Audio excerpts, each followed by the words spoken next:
Bom dia. Todos bem?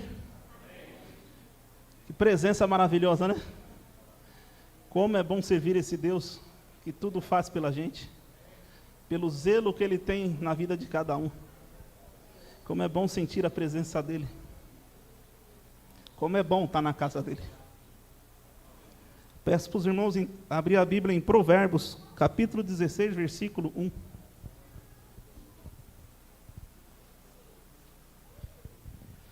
Provérbios, capítulo 16, versículo 1. Do 1 ao 3, tá? Posso ler? Todos acharam, amém? A palavra do Senhor diz assim: aos homens pertence os planos do coração, mas do Senhor vem a resposta da língua. Todos os caminhos dos homens lhe parecem puros, mas o Senhor avalia o espírito. Consagre ao Senhor tudo o que você faz, e os seus planos serão bem-sucedidos.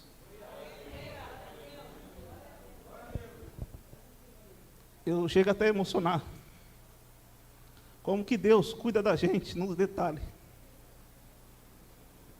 Eu vim aqui contar um testemunho.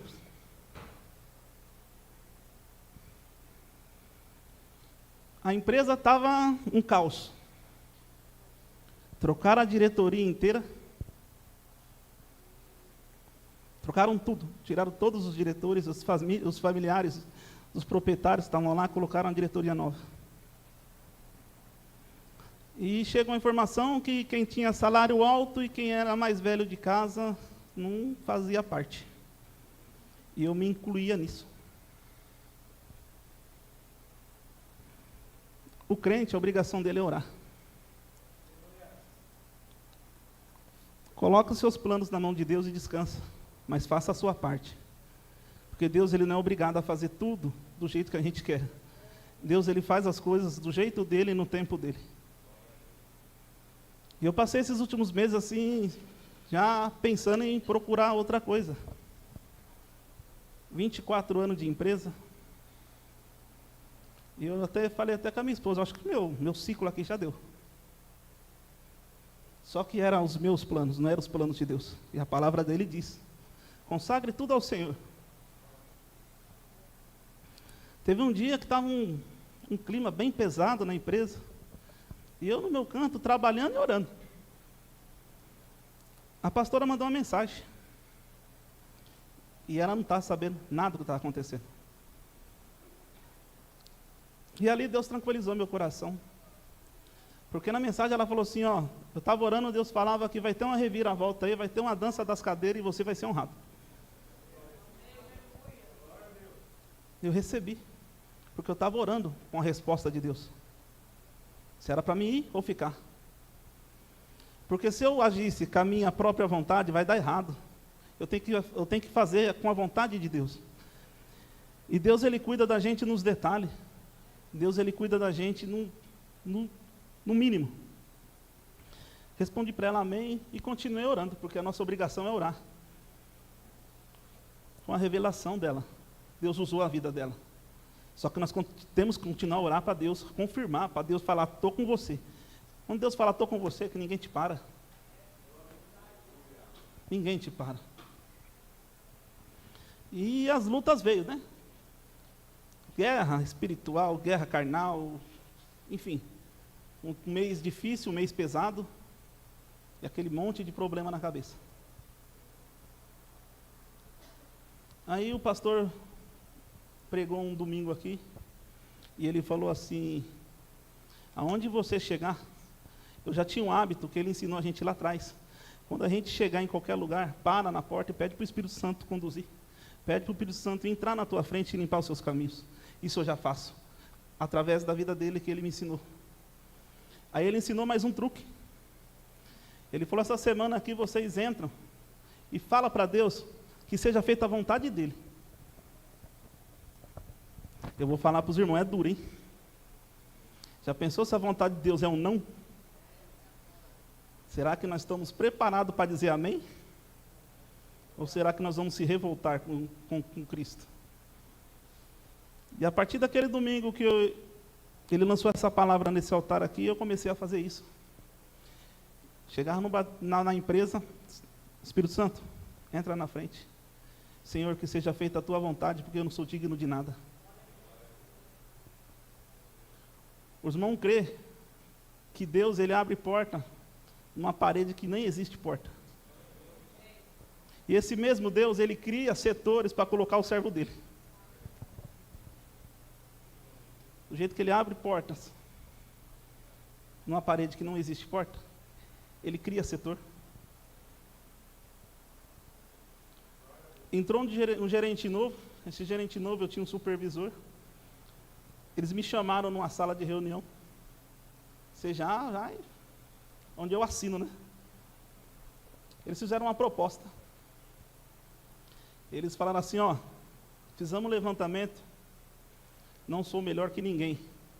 Nós temos que fazer o nosso melhor. Você não precisa ser melhor que ninguém, só faça o seu melhor. Não precisa pisar em ninguém, não precisa maltratar, não precisa fazer nada, só faça o seu melhor.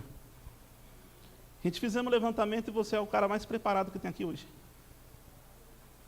O supervisor, nós vamos colocar ele como supervisor geral. Ele vai tomar conta da fábrica, mais outros setores que ele não tomava conta, e você está abaixo dele. Você vai ser líder dessa fábrica inteira. Isso aí é um testemunho de um dizimista. O dizimista, ele vive isso, ele não fica rico. O dizimista, ele vive o sobrenatural. Essa é a diferença de um dizimista. O dizimista não vai morar no céu, porque você dá seu dízimo, suas ofertas. Você não vai ser melhor que ninguém. A única certeza que eu tenho, e eu falo para você e provo, que estou provando agora, que o dizimista, ele vive o sobrenatural. O dizimista, Deus, ele abre setores que não existem, porque ele não vai deixar o servo dele. E hoje, graças a Deus, essa semana eu assumi essa nova responsabilidade. Tem 60 pessoas para mim tomar conta. Isso, nós temos que fazer as coisas para Deus, não porque Ele vai fazer, mas você tem que fazer as coisas para Deus, porque Ele é. A Leme falou aqui na quinta-feira, muito importante, que ela se alegra quando tem que vir para a igreja. E você acha que Deus não ronda o coração dela? Nós não temos que vir aqui por obrigação, nós não temos que vir aqui por estar, não, eu vou, porque senão já viu. Não. Esse último mês eu vim arrastado para cá, mas eu estava aqui todos os dias. Ninguém sabia o problema, só quem sabia era Deus, porque Ele é o nosso melhor amigo. Então falo para os irmãos, faça as coisas para Deus de todo o seu coração. Não faça a coisa para Deus pensando no que você vai ganhar lá na frente. O que você vai ganhar na frente é um detalhe. Se você merecer, Deus, Ele vai fazer.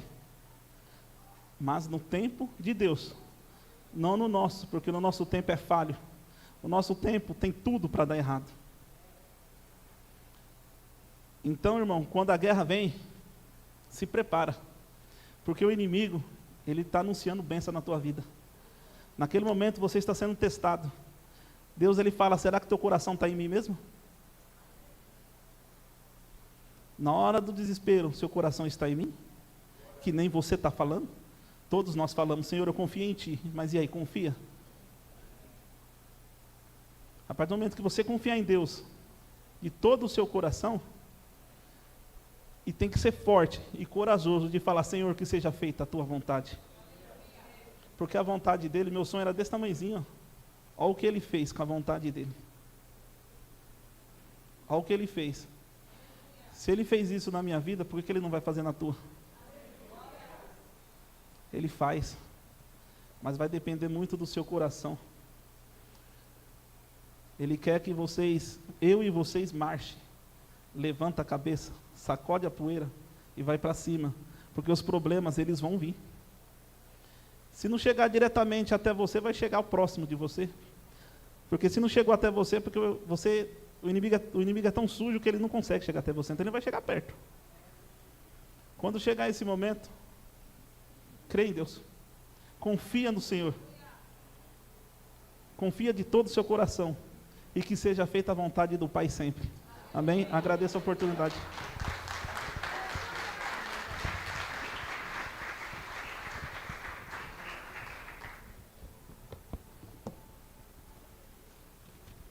Graça e paz, irmãos. Amém? Eu queria compartilhar com vocês uma palavra que está lá em 1 Coríntios 1, 28 e 29, que diz assim: Ele escolheu o que para o mundo é insignificante, desprezado e o que nada é, para reduzir a nada o que é, a fim de que ninguém se vanglorie diante dele. E eu procurei o significado de vangloriar, é se envaidecer de vaidade, vangloriar-se, expressar ou ostentar dos seus próprios feitos. E esse versículo mostra uma ação contra o egoísmo e o orgulho humano. De novo, no versículo 29, em 1 Coríntios 1, 29, para que ninguém se vanglorie diante dele. E nós vivemos hoje uma sociedade tão egocêntrica ultimamente, que a gente vê as pessoas olhando para si próprias e preocupadas com seus próprios interesses, que supervalorizam, inclusive, status e altas posições e que nunca estão satisfeitos, querem sempre mais e anseiam sempre mais.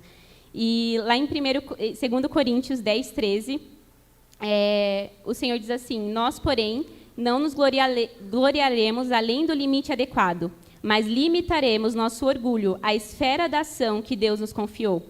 E é necessário tomar cuidado para não ansiarmos por mais daquilo que nós já alcançamos, ao pensar que é a fé que tem nos movido e sairmos do campo da humildade para a soberba, que é ser mais do que aquilo que o Senhor determinou que nós fôssemos, amém? E o Emerson, eu não ia falar isso, mas o Emerson, contando o testemunho dele, eu vejo um exemplo de humildade, de uma pessoa que usou o testemunho para bendizer o Senhor e glorificação do Senhor na vida dele, e não se auto-vangloriar. E eu entendo que ele trata com cada um de uma forma específica, nos mostrando que tem limites que não devem ser passados. O Senhor usa cada membro conforme Ele quer. E, às vezes, a gente olha pessoas com honras e status e posições que, às vezes, a gente almeja ter, mas aonde está o nosso coração, né? E aí fica um questionamento. Por que nós queremos mais? A gente quer mais porque queremos exercitar o melhor do Senhor, do que Ele nos confiou, ou a gente quer mais para estarmos em evidência e em posições de destaque para termos validação humana? Até porque a necessidade de contentamento não diz respeito somente aos bens materiais, mas à nossa própria posição no servir, e no servir inclusive no reino e na igreja, amém?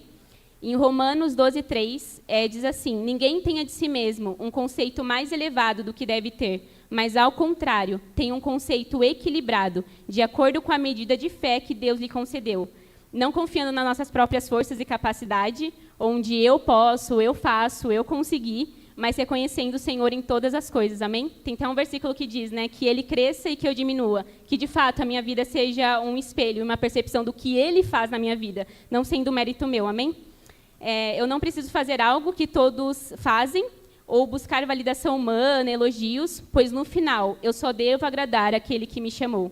Em Gálatas 1:10 diz assim: Acaso estou tentando conquistar a aprovação das pessoas? Ou será que procuro a aprovação de Deus? Se meu objetivo fosse agradar as pessoas, não seria servo de Cristo. O meu respeito não é produzido pela forma que as pessoas me olham e nem se elas reconhecem aquilo que eu faço, mas sim daquele que me sonda e me conhece.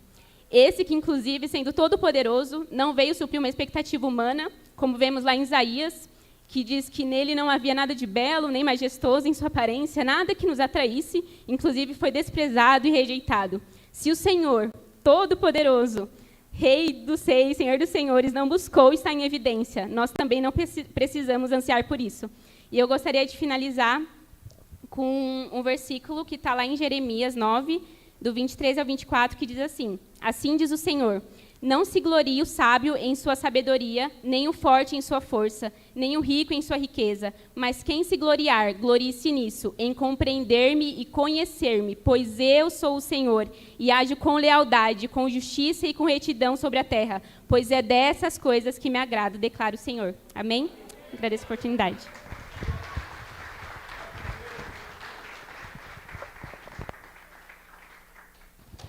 Glória a Deus. Disse a Salsi Lima, né? A apresentadora da Record. Igualzinho, né? Que o Senhor abençoe você, viu? Você já percebeu, né? Começo do culto, falou que nós temos que olhar sempre para Deus, fazer sempre para Deus. Que nem eu costumo dizer, a igreja na terra, ela é imperfeita, mas a igreja dos céus, ela é perfeita, né? A igreja celestial, a noiva de Cristo, ela é perfeita. Então não podemos esperar perfeição da terra, da igreja terrena, né? Dos pastores, dos obreiros, dos membros, né? Às vezes alguém pode ver um som ou alguma coisa tal. Então, o que a gente, resumindo o que os dois disseram, o testemunho do Emerson também, fala isso. Se você entender isso, que o seu relacionamento ele é vertical, irmãos, você vai ser o melhor obreiro onde você for. Você vai ser o melhor pastor onde você for. Você vai ser o maior engenheiro, matemático, líder, né? Em qualquer lugar que você for. Se você entender isso, né, irmão? Então, é bastante importante. Eu gostaria que você fechasse os seus olhos, junto comigo fizesse uma oração, para que o Senhor venha falar conosco nessa manhã. Senhor, meu Deus, estamos aqui, Senhor, diante da Tua presença. Que o Senhor venha falar conosco, completando, Senhor, o que já foi falado aqui. Poderíamos ir embora, Senhor, já satisfeito pelo Teu ensino hoje. Manifesta, Senhor, o Teu poder e nos ensina nesta manhã, em nome de Jesus. Amém? O tema da mensagem que eu vou trazer hoje aqui, ele tem bastante conexão com o que foi louvado aqui. Tem um louvor que vocês cantaram, que fala sobre plantar, fazer colher e renascer, né? E plantar é exatamente isso. Plantar é isso. Plantar é colher e renascer. E é interessante que está conectado a minha mensagem do que foi falado aqui também. Plantar é isso, né? Quando você planta, você sabe que você vai colher. É garantido que vai colher, né? A menos que o local não seja adequado ou que a semente não seja boa. Não é verdade? E isso não condiz com a palavra, né, irmãos? Condiz com a palavra, né? A palavra, ela germina, ela frutifica, ela cresce. Então, a semente que é jogada aqui, o que foi falado aqui hoje, é exatamente isso, né? O Emerson plantou um pouquinho, a Ita plantou um outro pouquinho, e eu também quero plantar aqui também, para você ver como é Deus, irmãos, aqui nesse lugar. Abra sua Bíblia lá em Hebreus, capítulo 10, versículo 23.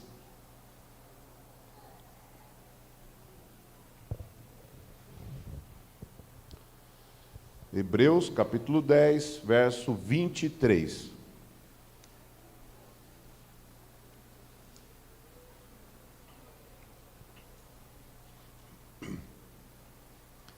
Olha só o que diz a versão revista e corrigida, a ARC, né? Retenhamos firmes a confissão da nossa esperança, porque Deus é o que prometeu. Então, fazendo uma analogia aqui a uma planta, como eu tenho certeza que quando eu planto uma semente, lógico que ela seja num bom local e que seja uma semente boa, ela vai trazer colheita e vai, em primeiro lugar, ela vai renascer, né? Porque uma semente, ela foi tirada de uma planta que um dia foi um fruto, né? Imagina aí um tomate, teve lá o fruto, que era um tomate, de repente alguém foi, pegou aquela semente, então ela renasceu lá no local onde ela estava, e depois ela voltou a ser colheita na nossa vida. Irmãos, você tem sido bênção na vida das pessoas? Porque Deus, assim como Ele faz renascer para que você venha colher, nós temos, irmãos, que gerar bênção na vida das pessoas. Então a primeira pergunta que eu falo para você hoje: você tem sido geração de bênção na vida dos outros? E olha que alguém vai achar que eu estou falando de dinheiro, de emprestar sem receber em troca, de emprestar sem cobrar juros. É isso também, é ajudar o próximo, né? Mas é mais do que isso. Sido geração de bênção, por exemplo, quando alguém vem te contar uma fofoca, por exemplo, você pode gerar bênção na vida dessa pessoa. Alguém vem te contar uma fofoca, vem falar mal de alguém, e aí, irmãos, eu sempre falo a respeito disso. Irmãos, ouve o que eu estou te dizendo. O maior gerador de bênçãos que existe começa com Deus transpassado para nós. Nós somos, irmãos, nós somos um mecanismo de geração de bênção na vida das pessoas. E nós nunca entendemos isso. Que a língua, o pecado, falar mal dos outros, maltratar os outros, também é da mesma forma.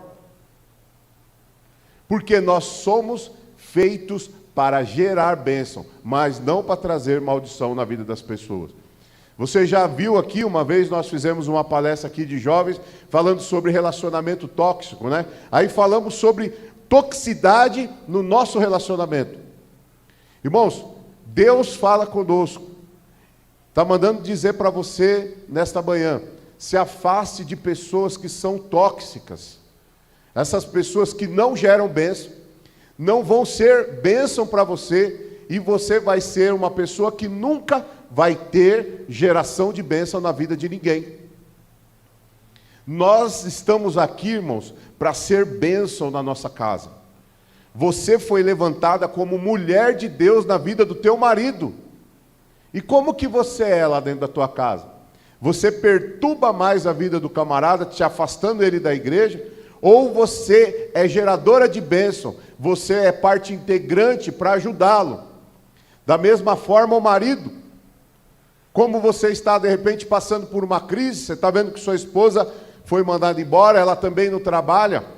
Talvez só você trabalha dentro da tua casa. Talvez as suas palavras, talvez as suas atitudes tenham sido geração de bênção. Irmãos, nós sabemos que quando um casal está bem financeiramente, segundo pesquisas, 89% das pessoas que são bem-sucedidas na vida vivem bem. E 100%, quase 99%, quase 100% das pessoas que perdem o dinheiro se separam. É como se diz, o dinheiro não traz felicidade. Significa que quando acaba o dinheiro, acaba o amor. Então, irmão, se você nesta manhã está passando por uma crise financeira e você ainda é capaz de dizer para a tua esposa e para o teu marido que você ama, você é um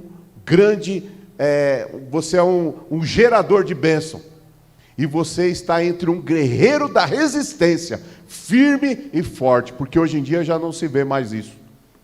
Quando o marido gera bênção, ele é bênção. Quando ele perde o emprego, ele não é mais gerador de bênção. A esposa, quando ela serve o marido, nos momentos íntimos, ela é geradora de bênção. Mas quando ela está com uma dor de cabeça, ó, talvez ela está ali num momento que ela não está bem, ela já não é mais geradora de bênção, porque ela recusou ter relação íntima com você, e ali começa a briga. Não, irmãos, nós temos que ser geração de bênção, gerar bênção no momento da alegria e no momento da tristeza. Quando nós lemos aqui, irmãos, capítulo 10, versículo 23, tem uma versão bem gostosa, a NVI, que fala, não sei se o Zezinho tem aí, diz assim, 10 e 23 de Hebreus: mantemos firme na esperança que professamos. A primeira parte do versículo está dizendo, mantemos firme na esperança que processamos. O que você processa ao vir aqui hoje? O que você processou ao entrar aqui? Você processou olhar para Deus? Ou você processou olhar para a economia? Para a crise? Você processou entrar aqui para juntar com todas as pessoas que estão dizendo que o seu ramo de atividade, as pessoas estão sendo mandadas embora, como o Emerson mesmo falou aqui? Você está aqui dentro processando uma fé em Cristo Jesus? Uma fé que, por exemplo, no seu ministério, talvez você esteja passando por uma dificuldade no teu ministério. Você está aqui processando, ficar firme na esperança que hoje no teu ministério as coisas não estão bem, mas amanhã vai estar. Você está aqui processando na tua mente a fé em Cristo Jesus, ou você vai sair daqui do mesmo jeito que você chegou? Eu quero dizer para você uma coisa: se você não processa a tua fé dentro do teu coração, nada adianta. Você está vindo aqui para esquentar banco e você vai voltar para casa sem que nada seja mudado dentro da tua vida, dentro da tua mente, dentro do teu coração. Como mesmo foi falado aqui, ser dizimista não significa ter uma vida de riqueza. E é verdade. Eu fico muito feliz por isso, porque nós vemos que aquilo que eu tenho pedido a Deus para transferir para a igreja, eu vejo que os obreiros estão agindo da mesma forma.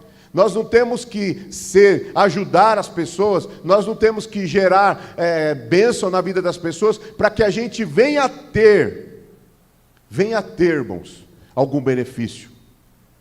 Esses dias nós estávamos falando, eu e a pastora, uma vez a pastora saiu entregando o currículo, irmãos, com uma jovem, e ela saiu entregando o currículo a pé. E quando ela fez aquilo, eu falei, você tem que fazer, sempre que você puder, fazer o bem, e nunca esperar nada em troca. O pastor, ele tem que fazer com a convicção que ele está fazendo como se fosse para o Senhor, em excelência, e nunca esperar em troca. O amor, a dedicação, irmãos, não espere isso dentro do seu ministério, porque você sempre vai achar ingratidão.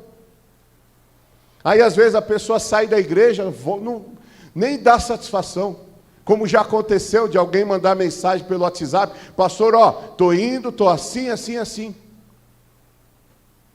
Não, Deus manda te perguntar nessa manhã, o que você processa dentro do teu coração? Sabe o que é processar? Vocês estão uma ideia do que é isso? Imagina aquele processador de alimentos, você já viu que você aperta ele, ele vai lá e tritura todo o alho? Sabe o que é isso? Sabe, Renato? Você tem um lá? A Renata é boa na cozinha, né? E o Reinaldo é o ajudante dela. Processar. O que você está processando? Dentro desse recipiente, o que você tem colocado lá? Você tem acumulado mágoas, você tem acumulado raiva, você tem acumulado língua. Falar mal de um pastor, que nem eu falo, falar mal de quem não está presente, irmãos, é pecado, é fofoca. Você quer saber qual é a definição de fofoca? Falar de quem não está presente é fofoca. E quando eu gero bênção, a pessoa vem trazer alguma fofoca para mim, o que eu faço? Eu sou gerador de bênção. Eu falo assim, mas vamos orar, né, irmã? Vamos orar, né, irmão? Aí você ganha aquela pessoa, porque aquela pessoa fica sem graça, porque ela fala, vixe, falei besteira, deixa eu ficar com a minha boca calada. Não é assim? Não é gostoso, irmãos? Ontem mesmo, nós saímos aí para almoçar com um casal de amigos, né? Um casal aí de 2 homens lá, né, que são primos da Cátia, a Renata conhece. Nossa, a gente ama a vida deles, falo muito de Jesus para a vida deles, eu creio que em nome de Jesus um dia eles vão se converter. Mas são uma benção os 2. E aí estávamos lá almoçando, de repente, né, a gente começou ali conversar, e aí, de repente, ele soltou um palavrão. Aí ele falou, pôs a mão na boca, irmão, como eu regozijo disso, irmãos. Quando alguém fala palavrão, nós falamos, me perdoa, me desculpa.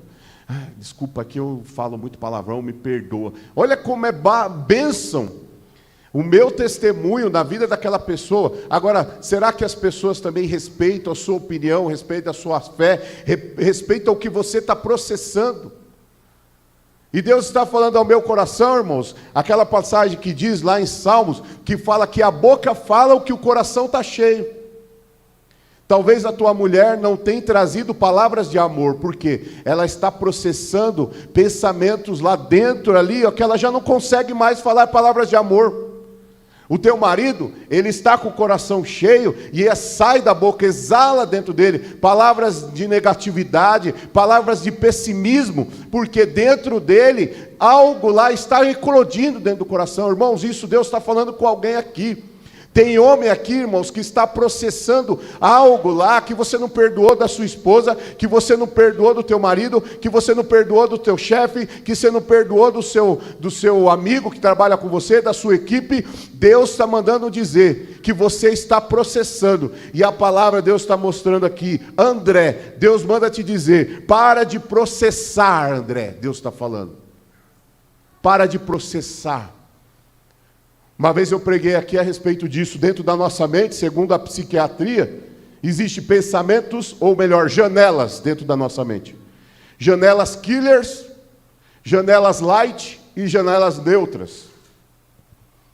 O que são janelas killers? Janelas killers são as pessoas que fazem mal para a gente. Janelas killers são aquelas pessoas maldosas. São aquelas pessoas que elas não vêm criticar você para fazer você crescer. Ela quer estar no teu lugar. Memórias killers são todas as decepções, tristezas e angústias. Janelas killers são coisas no nosso intelecto que nós guardamos sem querer.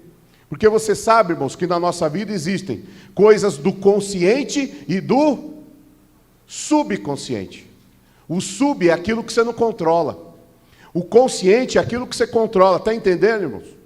Se eu saio daqui e falo, eu vou atravessar essa rua olhando do lado, o meu consciente diz, eu não posso atravessar sem olhar dos lados. O meu sub eu não controlo. Então nós reservamos na nossa vida desde o nosso nascimento, e Deus está falando ao meu coração, viu, Vinícius? Que você preserva dentro do teu coração muitas janelas que te fazem mal até hoje. Então nós reservamos. Agora, dá para apagar? Que nem aquela caneta do IB, né? Do MIB, né? Apertava, lembra disso, Homens de Preto? Ele apertava a caneta e de repente a pessoa zerava a mente dela. Não existe isso. Então Deus manda te dizer assim, se tem algo que te faz ter raiva, se tem algo que te faz paralisar, se você não consegue se dar bem em nenhum ministério onde você vai, ouve em nome de Jesus o que Deus está falando ao teu coração, porque eu estou vendo, irmãos, assim, como se fosse várias pessoas aqui com os seus processadores, e o que você tem processado, guardado dentro do teu coração. Eu me lembro, irmãos, de uma diaconisa, ela não está aqui mais na nossa igreja. Um dia eu fui conversar com ela ali, irmãos, os irmãos até lembram, saiu ali, o som saiu até para fora ali. Mas essa mulher, a Vilma conhece ela, mas ela falou tanta coisa, que eu falei, irmã, por que você não foi?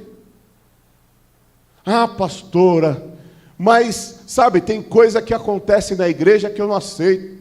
Ah, pastor, tem gente que fala mal de você e isso, mas o que adianta?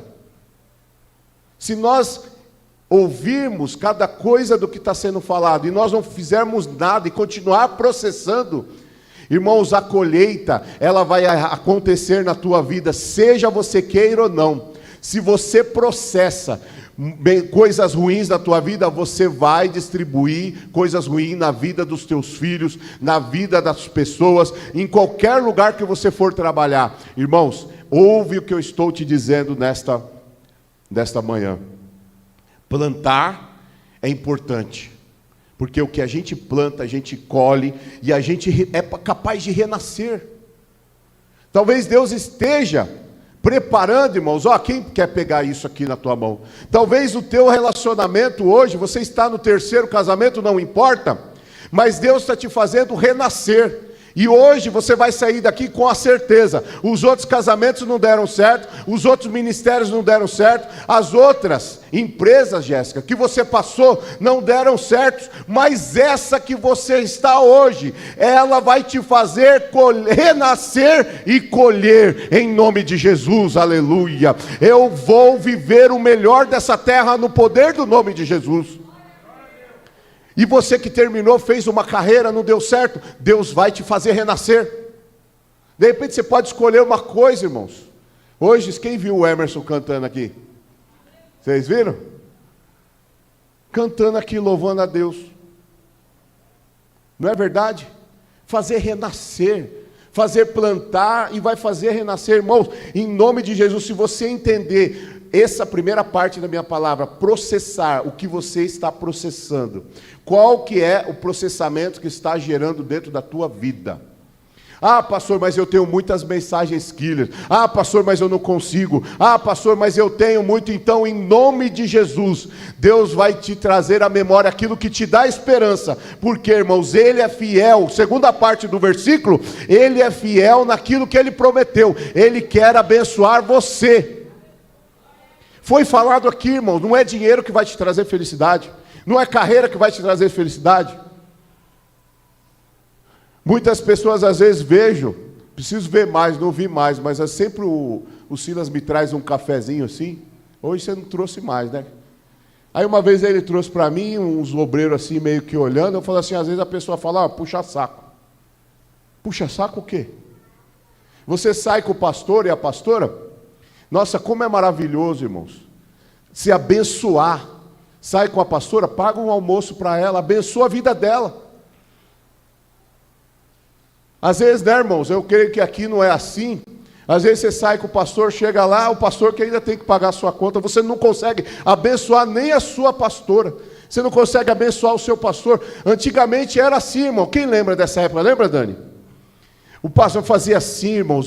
Hoje eu estou falando, irmãos, estou falando de... eu sou muito abençoado aqui, irmão. Não vou citar nomes.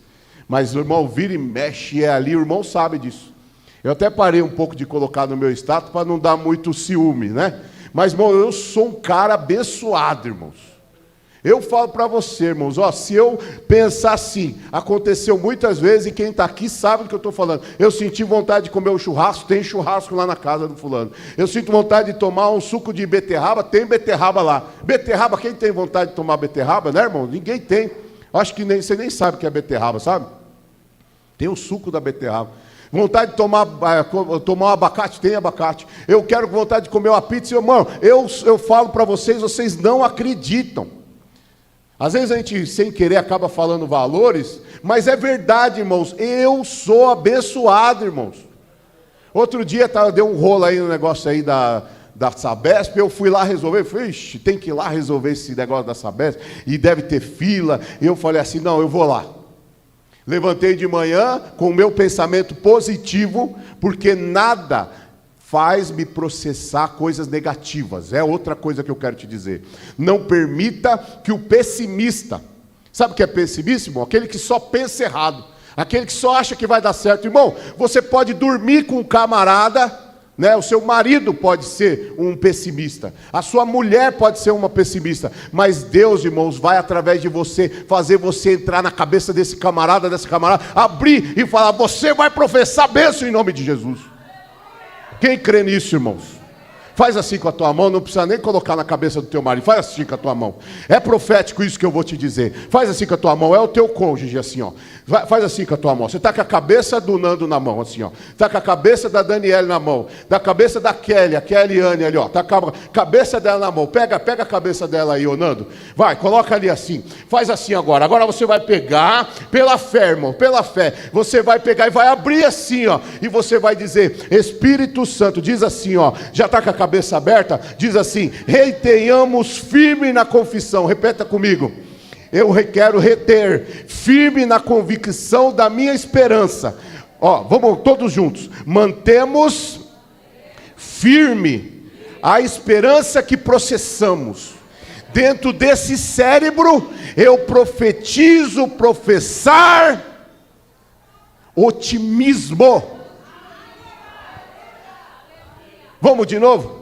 Eu professo otimismo na minha cabeça aberta aqui, ó. Quem está achando que é um cirurgião ali, né? Que deu Grey's Anatomy, está abertamente da pessoa. Você está colocando na cabeça desse homem, colocando na cabeça dessa mulher. E ó, vamos fazer de novo para quem tem filho, Lilian, porque precisa. Pega a cabeça da sua filha e coloca ela na tua mão agora. Abre a cabeça da sua filha assim agora. Abre a cabeça do seu filho, vai. E agora o negócio ficou feio, porque o Fernando está aqui e a Lilian também. E eu estou aqui, a pastora também, o Edson está aqui. Vamos abrir a cabeça da Raquel, vai. Pega a cabeça da Raquel e rasga assim no meio. E coloca, eu processo, repete comigo assim, ó. Com a cabeça aberta. Eu processo esperança. eu processo otimismo, eu processo garra, em nome de Jesus. Você está processando no mundo espiritual, você não sabe o que você está fazendo na tua vida. Você não tem noção, irmãos. Eu sou gerador de bênção. Diga, eu sou gerador de bênção.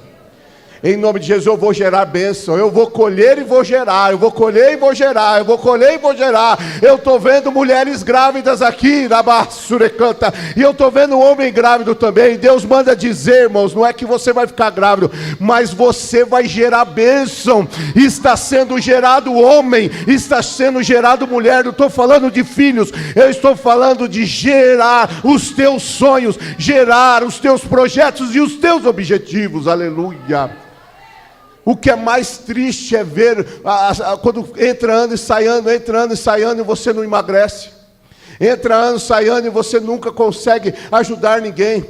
Entra ano e sai ano e você não consegue, irmão, mas as coisas vão mudar em nome de Jesus, porque o processamento está sendo feito na cabeça dos teus filhos, o processamento está sendo feito na cabeça da tua esposa, o processamento, aleluia, está sendo feito na cabeça da sogra. Vamos pegar a cabeça da sogra também, irmão, pega aí a cabeça da sogra, mas não é para matar ela não, Helena, não é para matar a sogra não, é só para a gente processar a bênção na cabeça dela, porque se ela morrer, aí você não vai saber o que Deus fez na tua vida, e Ele diz, Ele é fiel para prometer. Então vamos abrir a cabeça da sogra, abre a cabeça da sogra assim, vai abrindo e fala assim, eu professo, repete comigo, eu processo bênçãos e otimismo, eu processo esperança nessa cabeça, em nome de Jesus, aleluia. Processa no sogro também, abre a cabeça do sogro, coloca lá, em nome de Jesus, do vizinho, da cunhada, irmãos, e a cunhada, e o cunhado, vai processando aí, em nome de Jesus, pela fé.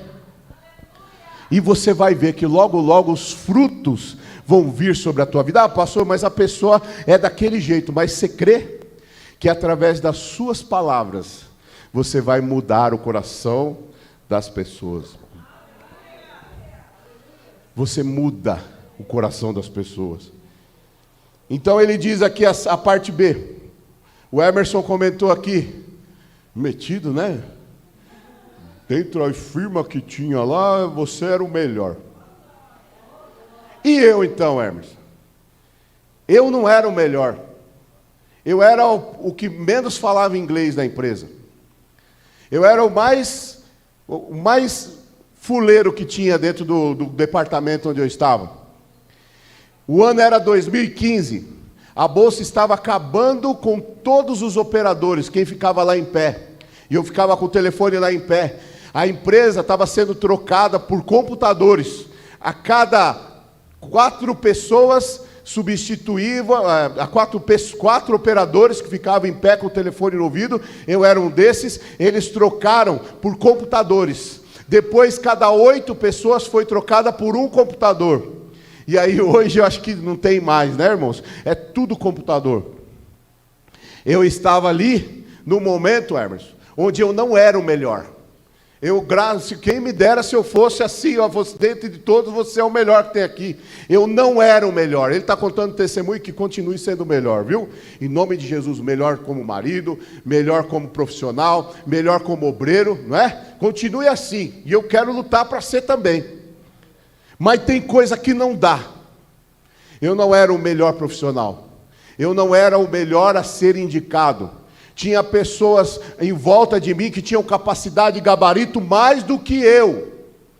E ali, em 2015, o pessoal começou a ser mandado embora. Nós éramos trocados de pessoas para computadores. Naquele mesmo dia, o nosso chefe tinha acabado com o departamento, acabado com outro departamento, corte de gasto. Eu vejo hoje, você chega lá no Violeta, agora tudo é automático. Você chega no Zafari também, agora aquelas maquininhas que você passa o código de barra, irmão, o futuro é esse. Então logo, logo, irmãos, poucos vão estar no balcão de algum supermercado de alguma coisa. Lá do lado de casa tem um café. Nós fomos no café, ficamos lá sentado, plantado, que nem bobo. De repente a mulher falou, não, você tem que ir ali no tablet e pedir o seu pedido, porque não tem garçom mais. 2015, eu apavorado, o que eu vou fazer? Já tinha 3 anos de casado, estava casado. Eu falei, Senhor, aquele que começou a boa obra em minha vida, Ele é? O que Ele diz aqui? Porque Ele é fiel no que prometeu. Eu casei em 2002, e 3, e 4, e 5, e 6, 2002. Eu casei em 2002, em 2015, eu falei 15, né? 2005, irmão, me perdoa, 2015 é agora. 2002 eu me casei, 2005, 3 anos depois, a Bolsa substituindo todos os operadores por computadores. Aquelas pessoas, irmãos, que mais eram capacitadas permaneceram. Seja o melhor, irmão. Escuta o que eu estou te dizendo. Eu falo para os meus filhos, se você não for o melhor da sala, não tem graça. Se você não tirar 9, 10, não tem graça, você tem que ser o melhor. Como obreiro, você não pode ser aquele cara que só faz o café com leite. Você tem que ser melhor no que você faz. Como pastor, eu procuro fazer isso. Irmãos, você está sentado nas melhores cadeiras que tem no Jaraguá. Nós temos só não temos uma igreja sede própria, mas eu creio que nós vamos ter. Eu, irmãos, quero, enquanto estiver aqui, fazer o melhor pelo Jaraguá, em nome de Jesus. Então, irmãos, seja que nem o Emerson, seja o melhor no que você faz, lá no trabalho, que nem ele disse. Mas eu não estava, tinha muita coisa que eu estava vacilante, mas eu estava firme em Deus. Então Deus manda te dizer aqui, viu, Emerson? Deus está falando aqui, trouxe essa palavra para dizer, seja o melhor no que você faz. Porém, se você não tem faculdade, se você não é o melhor, se você é ruim, saiba que mesmo assim Deus vai fazer você processar a bênção da tua vida. Porque não depende da sua carreira, se esforce, não deixe tudo na mão de Deus. Mas se esforce para ser o melhor. Mas se você não conseguir, porque tem gente, irmão, que brota oportunidade. Tem gente que vem faculdade na sua mão. Tem gente que brota coisas e a pessoa não pega oportunidade. Chega um namorado, às vezes é até um meio feinho, tem um narizinho meio assim, não quer porque quer o mais bonito. Brota oportunidades para nós, irmãos. Escuta isso. E ali eu, com muitas incapacidades, com muita gente melhor do que eu, gente que morava fora, gente que falava inglês e tudo isso. O pessoal estava sendo chamado, Emerson, para uma sala e estava extinguindo todo o pregão. Foi o dia que apagaram as luzes e acabou o pregão Viva Voz. Todos estavam descendo para ser mandado embora. E eu via que até aquele momento, até 2015, eu não tinha servido para nada na cabeça do meu chefe. Mas eu sei em quem eu tenho crido.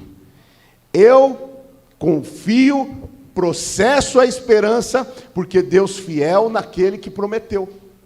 Deus prometeu para mim que não ia nada faltar. Então eu tinha certeza, quando começaram aí, eu sabia que eu podia ser mandado embora, mas eu não estava nem aí. Porque eu sabia que aquele que é fiel, ele prometeu. E o pessoal entrando na sala. Quando chegou na minha vez, ele falou, você achou que eu ia te mandar embora, né? Eu falei, lógico, você já chamou 18 aqui para ser mandado embora, lógico que eu vou. Ele gostava muito de mim e falou assim, não, eu fiz isso de sacanagem com você para te deixar com medo, né? Nossa, eu agradeço muito a Deus pela vida, eu gostava muito desse meu diretor. Ele falou, eu te deixei você por último.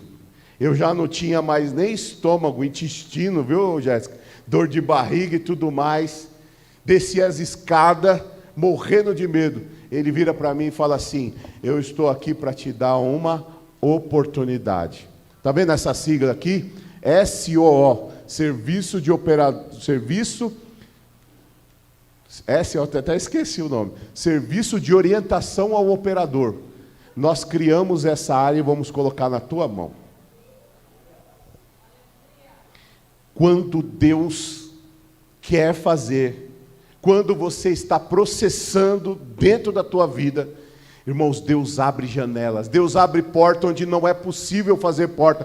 Deus faz, irmãos, na nossa vida. Ele entregou para mim, tomei conta de uma equipe, foi um dos melhores momentos da minha vida. Viajei, irmãos, para vários lugares, porque eu estava no melhor que Deus tinha colocado, diante das desilusões, das tristezas e angústias de pessoas saindo da empresa. Deus achou graça em mim e me abençoou. Eu era o que menos merecia.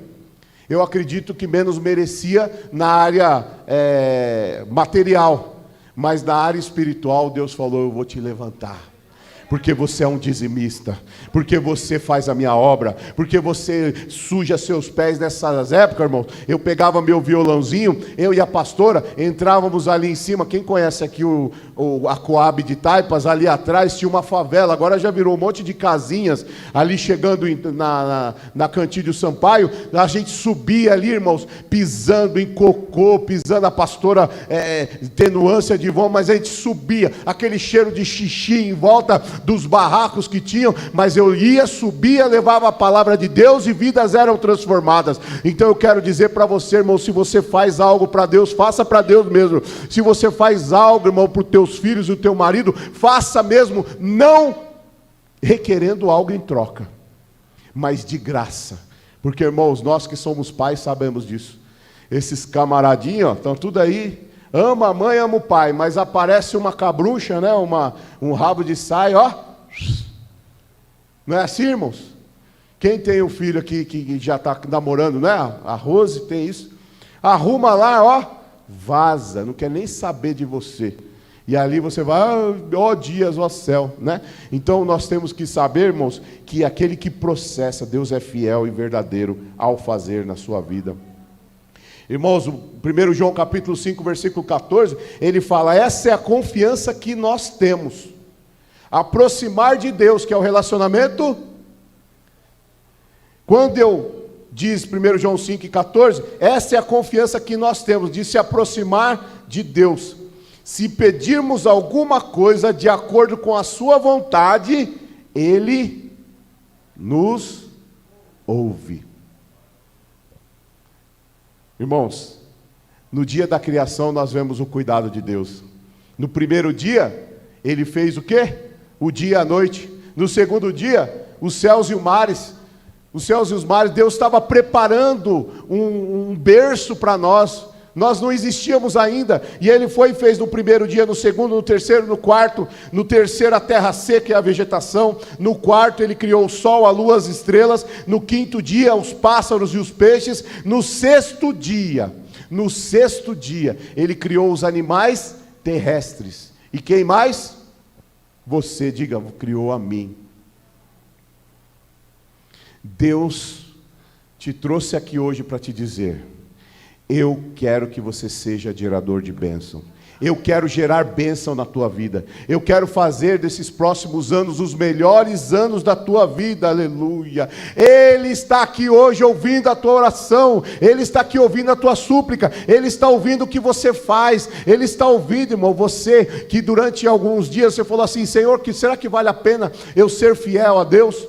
Será que vale a pena eu deixar a bebida? Será que vale a pena eu deixar a prostituição? Será que vale a pena eu deixar a pornografia? Será que vale a pena eu fazer as coisas certas? Será que vale a pena eu agir corretamente com o governo, com o prefeito, pagar os meus impostos? Você perguntou, Deus está falando com alguém aqui nesta manhã. Você pensou isso? Será que vale a pena eu fazer as coisas do lado certo? Deus manda te dizer: Ele vai fazer de você Ele vai te dar a garantia da tua vitória, irmãos. Ele é a garantia da tua vitória. Seja vencedor, seja cheio da presença de Deus, que Ele está te ouvindo, aleluias.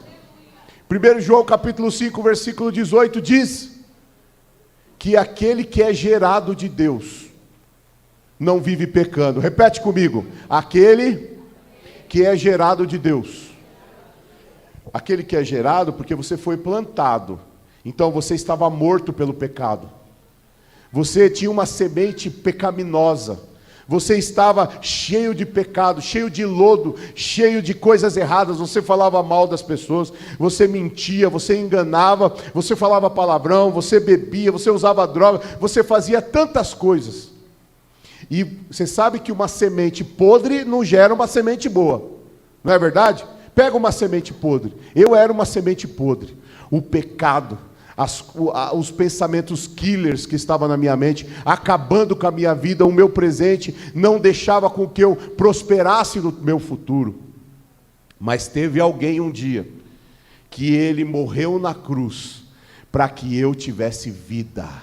Sabe o que significa? Que eu era uma semente podre, que não geminada. A morte de Cristo na cruz fez com que aquele sangue, Hermes, fosse vertido lá na cruz, pingasse, olha, alabaço, surecanta, faz assim com a tua vida, a tua semente assim na tua mão, os teus pecados, as suas fraquezas, os seus pensamentos killer, está pingando uma gotinha de sangue de Cristo aí. O sangue de Cristo te deu como se você tivesse geminado de novo, como se você tivesse voltado ao original, aleluia. Agora pega a sua semente e planta lá de novo.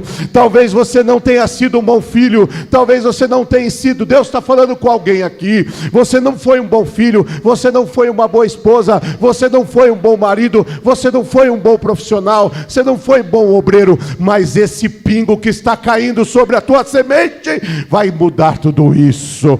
Você está processando mudança na tua vida, mudança na tua história, aleluias. Quando Moisés, irmãos, ele estava lá no deserto, nós dividimos a vida de Moisés em 3 partes. A primeira parte são 3 partes, 3 fatias de 40 anos. A primeira parte da vida de Moisés, ele ficou aprendendo tudo que era necessário para ele crescer. Ele foi ensinado no deserto, ele foi ensinado no Egito, onde tinha a melhor tecnologia, a melhor ciência, a melhor medicina estava no Egito, durante 40 anos. Com 40 anos, quando nós lemos em Êxodo capítulo 3, capítulo 2, ele foi lá e deu uma mancadazinha, lembra disso? E ele foi defender um hebreu, e aí ele foi e matou o egípcio. Naquele momento que ele matou o egípcio, ele ficou com medo e foi para uma cidade chamada Midian.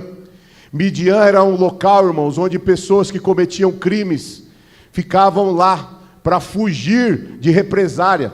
Sabe, tipo o pai, a mãe, o avô, para não matar a pessoa, ia para essa cidade de Midian. Era uma chamada cidade de refúgio. Quantos anos Moisés ficou em Midian? 40 anos ele ficou lá em Midian. O que ele aprendeu lá em Midian? Escuta aqui, irmãos. E tem gente que às vezes não quer passar por luta no teu ministério, tem gente que às vezes não quer passar por luta no seu trabalho, tem gente que não quer passar por problemas financeiros. Irmãos, o Moisés tinha tudo do bom e do melhor, ele comia tudo do bom e do melhor, ele andava com pessoas que eram as melhores que tinham no mundo da época. E quando ele foi para Midian, o que ele foi fazer? Foi comer com os pobres. Ali ele foi refletir, quando o dinheiro, quando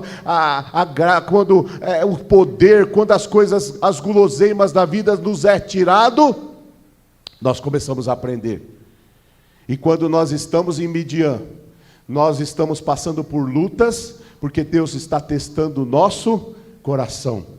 Deus está testando a sua paciência. Deus está testando a sua fidelidade. Deus está olhando para você para ver se você vai olhar para Ele ou se você vai olhar para aquela pessoa que está do teu lado. 40 anos ele viveu ali. E a Bíblia fala que lá em Midian lá em Midian também foi uma bênção, não foi só ruim não, né? Lá ele conheceu a esposa dele, como chamava a esposa de Moisés? Foi conhecer o Zípora. Foi lá onde ele constituiu família, não foi tão ruim não, irmãos. A gente fala que ele passou um período difícil, mas ele teve momentos de glória. Deus está mandando dizer, se você tem passado dificuldades na tua vida, Deus vai te dar, nesse momento, períodos de glória. Quem pode agradecer a Deus? Mesmo nas lutas eu tenho períodos de glória. Mesmo nas derrotas eu tenho períodos de glória. E aí ele passou mais 40 anos. E diz a cidade, diz que lá no capítulo 3 de Êxodo, fala que lá em Midian tinha, irmãos, lá um sacerdote. E aí ele chamou esse sacerdote e orou por ele. E esse sacerdote diz assim: meu amigo, é o seguinte, Deus falou comigo que ele ouviu a oração do meu povo, o povo de Israel que estava lá dentro do Egito. E ali que Deus fez no versículo 7 de Êxodo? Lê quando você chegar em casa, capítulo 3, versículo 7 de Êxodo. Nós vemos que ali, vamos ler, irmãos? Olha só o que diz. Êxodo capítulo 3, versículo 7.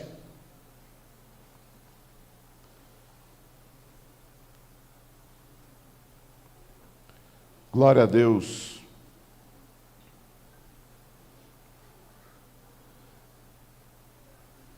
Quem achou? Aí Deus usou esse sacerdote e fala com Moisés.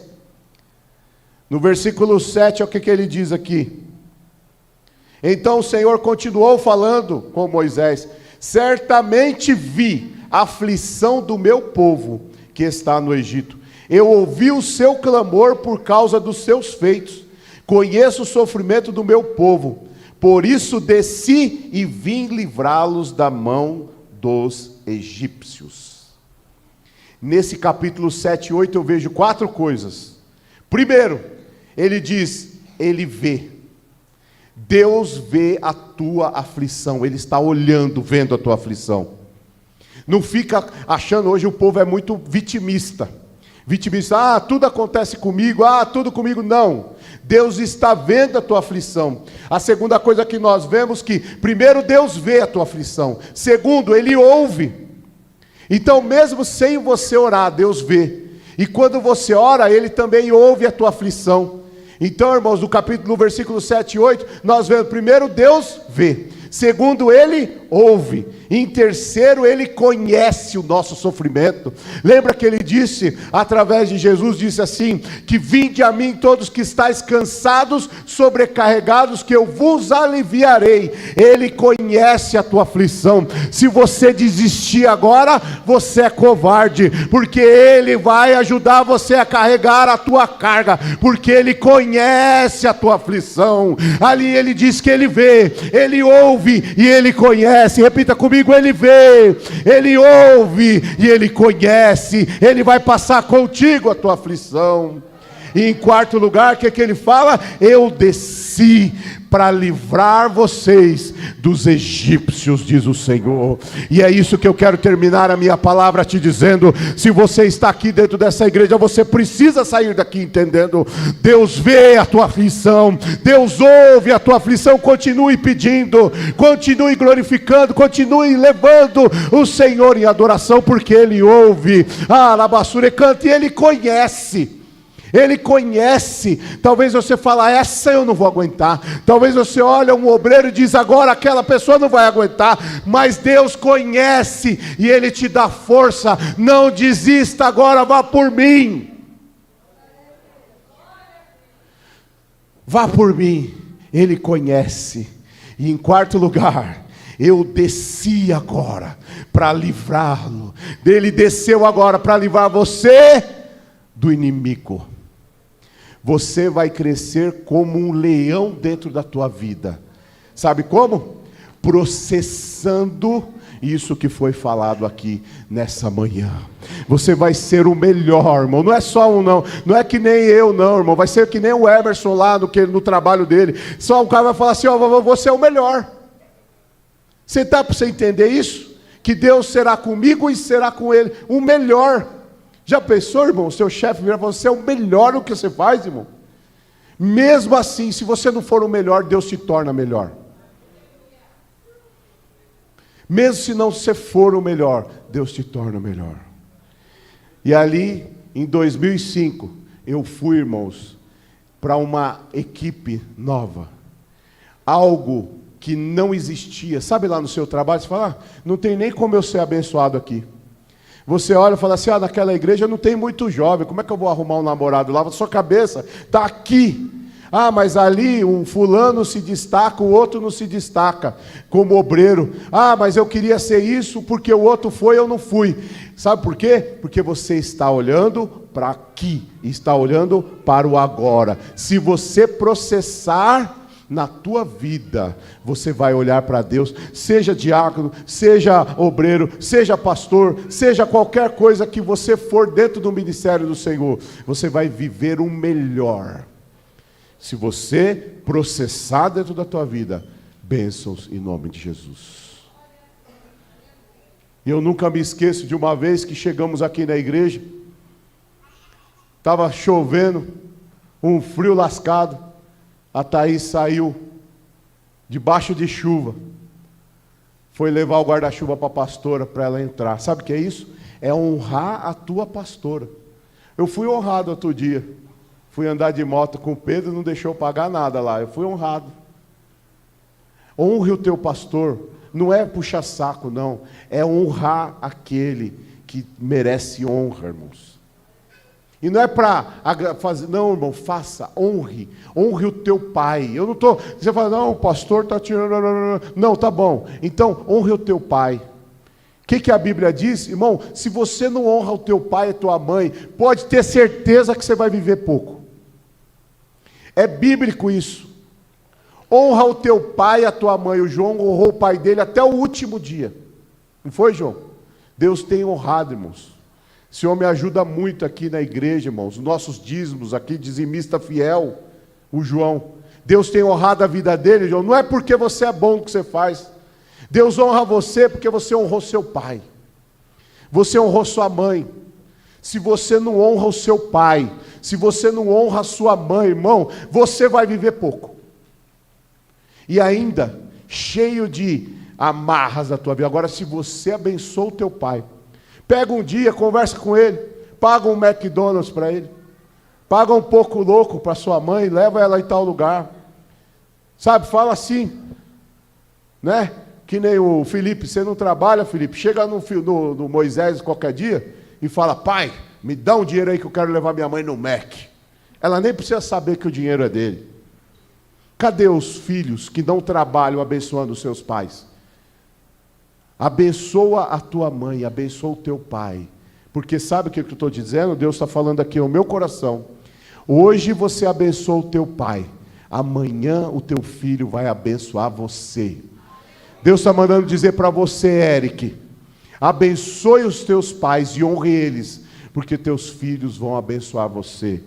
Abençoe, cadê o João? João, abençoe o teu pai e a tua mãe. Luca, abençoe o teu pai e a tua mãe. Abençoe Ita, o teu pai e a tua mãe. Abençoe a Alice. Alice, abençoe o teu pai, o tio Cocó. Quem conhece o tio Cocó? É o Zezinho, o tio Cocó. Depois vocês perguntam por quê. Irmãos, abençoe o teu pai, abençoe a tua mãe, abençoe, irmão, abençoe. Às vezes a gente abençoa alguém que a gente nem conhece. Nós temos que ser abençoadores. E aqui o pessoal é chique, né? Porque a Jéssica abençoou a mãe dela, vocês viram, gente? Eu falei, Senhor, foi lá para Maceió, para onde? Porto de Galinhas e tal. Abençoe, abençoe, abençoe, abençoe as pessoas, gere bênção, a sua semente tem que ser geração de bênção. Eu nem falei da igreja, irmãos, porque aquele que abençoa a igreja também é da mesma forma. Seja gerador de bênção. Por quê? Terminando as minhas palavras, porque você vai plantar, a semente vai nascer para você colher e você vai renascer em nome de Jesus.